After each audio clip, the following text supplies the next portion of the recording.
দেখে নিন বাড়িতে কী করে বানিয়ে নেবেন একেবারে রাস্তার দোকানের মালাই চা, মানে মালাই এলাচি চা। এরকম একটা মালাই এলাচি চা যদি বিকালে ঘরে বানিয়ে নেওয়া যায় তাহলে কিন্তু রাস্তার দোকান থেকে আর চা কিনে খেতে ইচ্ছা করবে না।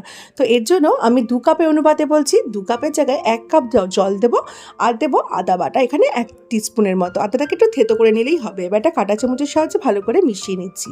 এবার 4-5টা এলাচকে আমি একটু থেতো করে নেবো। যদি এলাচ পাউডার থাকে তাহলে আপনারা 1 টিস্পুনের মতো এলাচ পাউডার দেবেন, যেহেতু এটা মালাই এলাচি চা। এবার আমি এলাচ গুঁড়োটাকে সাইডে রেখে দিচ্ছি, অপরদিকে দিয়ে দেবো গুঁড়ো দুধ।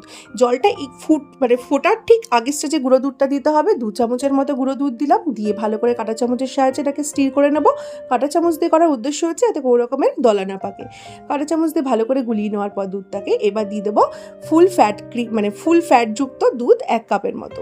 যেই 2 কাপ মেপে করবেন সেই 2 কাপের মধ্যে কিন্তু 1 কাপ মেপে পুরো দুধ দিতে হবে। আর দেবো এখানে এলাচ গুঁড়োটা যেটা বানিয়ে রেখেছিলাম, আর দিয়ে দিচ্ছি চায়ের পাতা এখানে আমি নর্মাল যে আমাদের চা পাতা হয় সেগুলোই দিচ্ছি, একটা ভালো সেন্টালা চা পাতা। এবার এর মধ্যে দিয়ে দেবো চিনিটা আপনারা আপনাদের স্বাদ অনুযায়ী দেবেন, আমি 1 টিস্পুন দিয়েছি।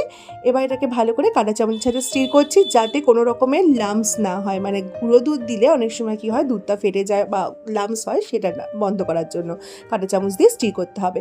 আর দিচ্ছি তেজপাতাটাকে ভালো করে একটু ছিঁড়ে দিয়ে দিচ্ছি, দিয়ে এবার এটাকে ভালো করে এবার মিশিয়ে নেব।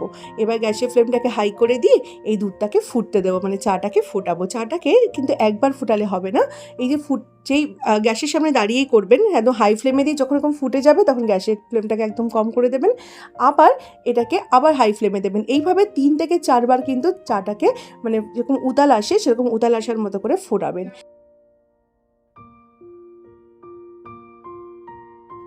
মালাই চার স্পেশালিটি হচ্ছে এটা যে দুধটাকে ভালো করে ফুটিয়ে একেবারে মালাই করে নেওয়া, মানে এই চাটা কিন্তু ফুটে অনেকটা অর্ধেক টাইপের হয়ে যাবে, মানে যতখানি জল আর দুধ দিয়েছেন তার থেকে একটু কিন্তু পরিমাণে কমবে, আর একটু উপর দিয়ে একটা হালকা অরেঞ্জ কালারের সর পড়বে। তখনই বুঝতে পারবেন চাটা কিন্তু একদম দোকানের মতো হয়ে গেছে, একদম কমপ্লিট গন্ধটাও কিন্তু সেরকমভাবেই বেরোবে। তো এইবার এটাকে ছাঁকনি দিয়ে ছেঁকে পরিবেশন করে নিচ্ছি।